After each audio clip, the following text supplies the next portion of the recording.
so mentally taxing, particularly in the larger regions we talk about in EU and NA, where the top 50 go through. It's really difficult to end up being in that top 50. I think particularly in EU, we're going to need to keep an eye on that actual 100 player pool and who ends up making it through, because I think that's the one region where you might expect a couple of the favorites to not necessarily make every single one of these heats, Bala. Yeah, I mean, we already in day one. We've seen some results. Mitro didn't qualify for opens or out of open, so there's already a big possibility. Going forward through into the seasonal finals, though, there's still the typical heats coming out of this that you play after the regular season, so it might be a little bit more condensed in the qualifying ways that you get to this point right here. But 2 weeks from now, it's heats again, it's grand finals again, and that's where we crown our champion. That's where we award the Axe of Champions, Zeke. That's right, guys. So there's two modes of qualifying. They can be pushed through at the top 50 into heats, or those series points are also potential for some of these players that didn't qualify to make it on to the heats and potentially grand finals. Now, of course, we're going to keep the ball rolling. Let's talk about the format itself. We got that victory royale worth the 14 points with placement points as far out as 75th, wherever players place. That is the point threshold they will reach and achieve. Now, here's the kicker. Every elimination is now 1 point, capped at 20 eliminations. So even if players received 25 eliminations, which would be a huge bomb, they're only going to receive a maximum of 20 points, which means a total of 34 points on the table for players available at any given time. I do want to touch on go ahead, one little thing in this format, right? Is that there's really placement heavy, right? You might touch on 34 points as the max, but 14 points overall in placements is awarded. So kind of placement heavy in this regard. For sure, for sure. Let's take a look at the prize breakdown here for Europe. Now, don't forget, everyone that is participating here in round 3 will get a little slice of that pie. And of course, the top 50 moving on to the heats 2 weeks from now. Can't wait to see all of that. Now, of course, you'll probably ask yourself, well, what about those other regions, Zeke? What does the prize breakdown look like for those other regions? Well, don't worry. We got you covered. Don't you even worry about it, Fortnite fam. Here's a prize breakdown. And don't forget, we're tuning into Europe and NA East. We'll have coverage of all the other regions throughout the broadcast, as well as some little snippets and taking a look at their leaderboards. Guys, it's going to be an exciting time. I'm so pumped to be back and ready for more FNCS. And this aesthetic, the pool theme. Guys, I thought about bringing a coconut with the tiny little umbrellas, you know what I'm talking about? Just kind of sitting here, maybe putting some like sunscreen on the nose, but next time, Zeke, you need one. I know, next time. Maybe someone will let me do that. I don't know. But of course, guys, with this new season, we've seen some pretty big shakeups.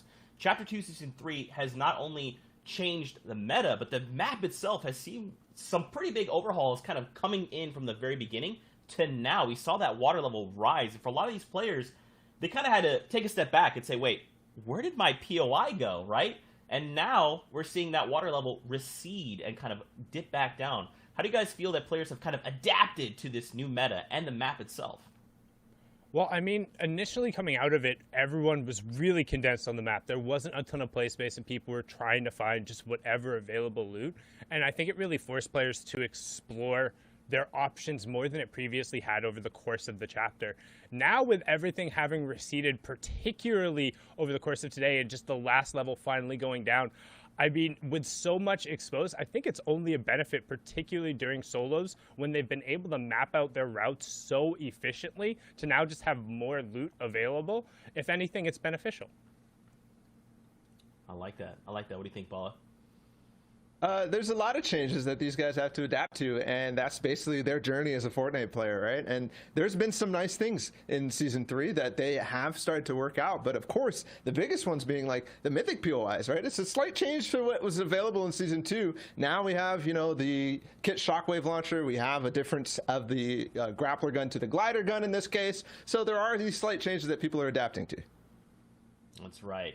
Of course, guys, I did kind of mention before, we got other regions going head-to-head as well. Let's take a look at some of those regions and kind of see a snapshot of what we can expect heading into EU. Of course, we're going to start things off with OCE and kind of take a look at how things went for them. Now, here's kind of the important thing to look at is these kind of point thresholds, the eliminations, and the victory royales, because that's very telling of how these players are placing. Sundan, how do you say this name?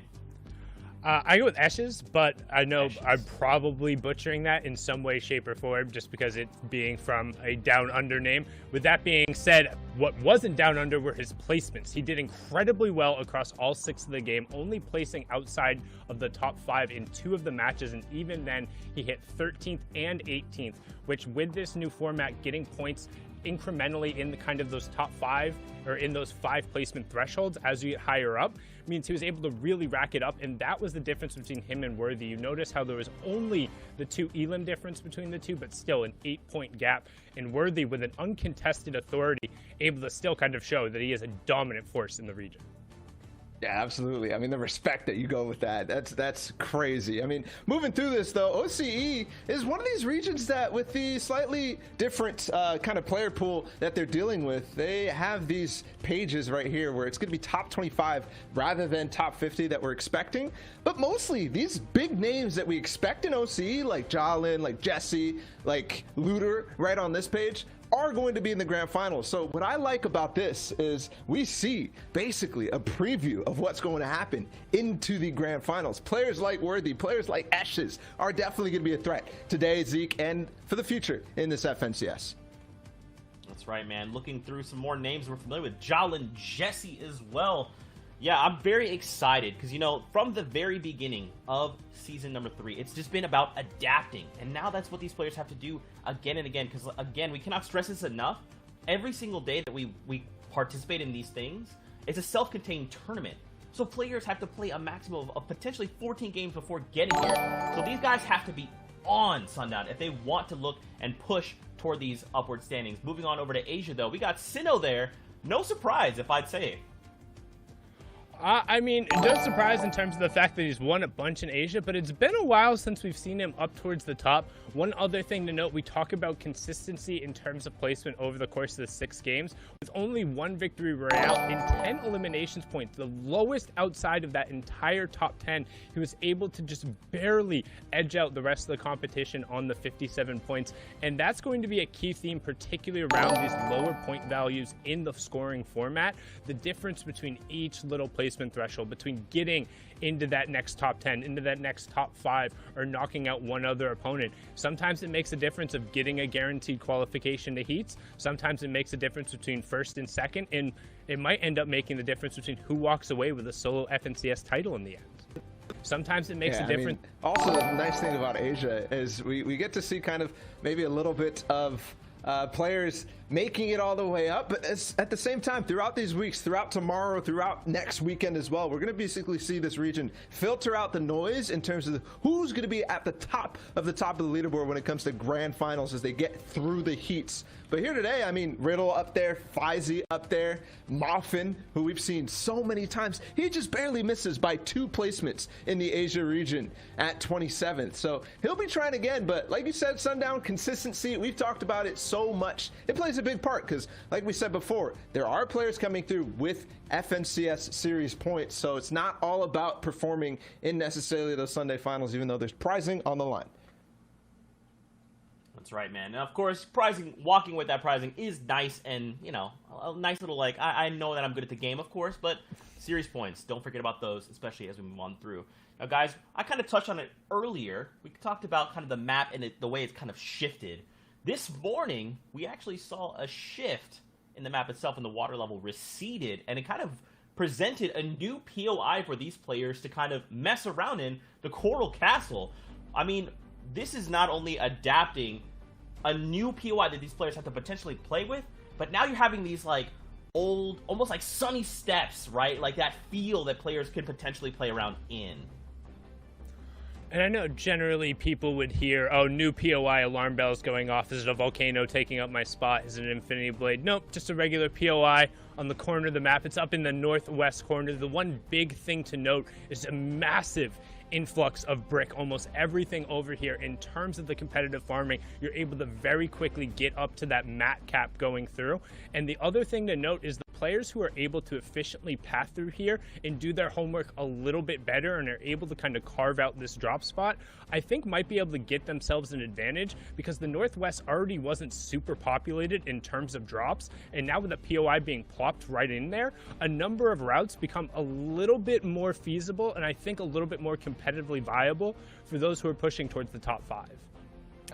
You say that it might not necessarily be a crazy pool eye, but what I'm seeing here is potential. I'm seeing a treasure trove of loot, and you can see in this right here, this rundown, the side of this is very much dipped down into the earth. It's kind of reminiscent of a dusty divot or maybe even a loot lake. Those types of things as well, although I get other vibes as well, Polar Peak, Sunny Steps maybe. But to me, this is a spot that after just releasing today, you're going to have players try to take advantage of this throughout the Solos FNCS, because like some people say, adapting is kind of hard, right? So people aren't necessarily going to go for it. But Zayt and Saf, this is somewhere where they love, right? Because of that way that it feels. It feels like Loot Lake. So I think we're going to see some top players definitely go here on, maybe not today, but maybe tomorrow once they get the loot routes and stuff sorted out, like Sundown mentioned. And I also definitely want to give a quick shout out over to just the level designers in particular who worked on that at Epic. That POI is pretty, man. Beautiful. It came out just the actual design and just going through. And shout out to the observers as well, doing a great job with that overview shot. Got to watch them put it all together. But if you get a chance today in particular, drop on in, check it out. It's fun to run around. It's fun to loot up, hop into a game. Like, definitely give it a run through. Yeah, I'm very excited to see kind of how players adapt to this, because for some players, they might go and be like, look, it doesn't matter. I can be dropped in any POI and I can walk away the winner. On the other side, if you go and you're like, maybe no one will go here, and then suddenly there's like 3 or 4 players that are also contesting, it could spell disaster for some of these players. Now, I'm not saying they're going to go there for all 6 of their games, but one game could make that difference. So we'll have to see kind of what shakes out of this new POI. Now, of course, I know what you're here for. You're here for some games. We're ready as well. So for now, let's get ready to set it into the first game of the day. We got our casters, Shia and Clay Stelling, standing by. Gentlemen, take it away. Thank you, Zeke. We'll hear from those 3 guys later on once the games are over. But you got the 2 big men to bring you into EU game number 1. How's it going? I'm Shia. Clay, how are you feeling today, my friends? I'm excited. I am ready to get into games. EU Finals is going to be insane. A lot of crazy things. They talked about the new POI. Ready to see it in action, and I think we're going to hop in very, very soon.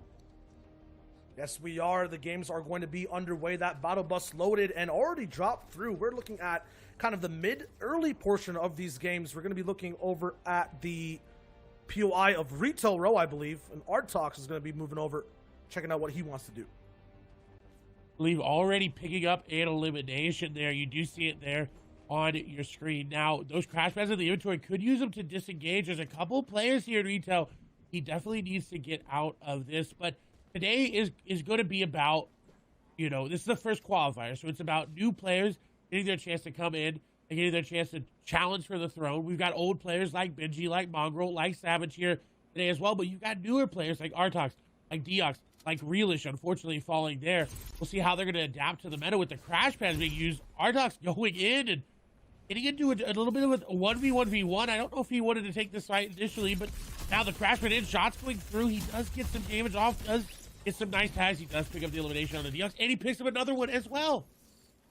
That's 2 big elims for him, and that's so good because right now, the only way to get points is getting eliminations. You have to remember the placement points start to come out when it's top 75. It's game number 1. These 15 players who have gone down basically have nothing to show for the competition thus far.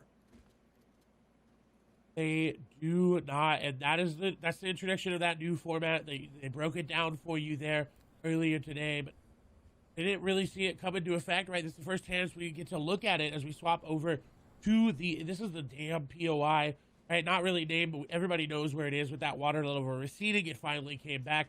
We are on board here with MSR.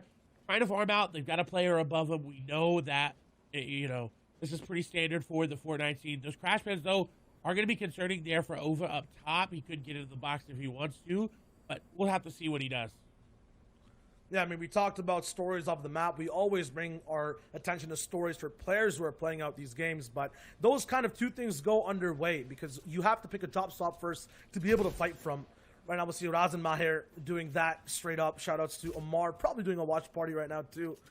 He's going straight up for these shots. In his face is an SMG, but it does not matter because the tac shotgun, even with just 8 bullets left, does a big damage. And that's one of the things we haven't talked about this season is there is the charge shotgun and there's a tactical shotgun. There's two to choose from. You no longer have that pump. It is just that charge or the tac, and it's been very, very, one or the other. You're either on the charge or you're on the tac, and we saw the advantage of the tac there, being able to rapidly shoot back. Kian actually going to move away from snap there with those crash pads. We'll see those used a lot. I'm surprised we're seeing them used as early as they are very, very monumental late game with those rotations, but not surprised here from Europe to get aggressive early. Snap, though, doesn't have the HP advantage anymore. The big shield was popped. He is going to try to crash pad in, but accidentally going to go over there. And we're going to be looking at Snap's POV of how he starts off a tournament to kind of bounce into almost top 5. I believe he was top 20 when he wrapped things over, but this is him close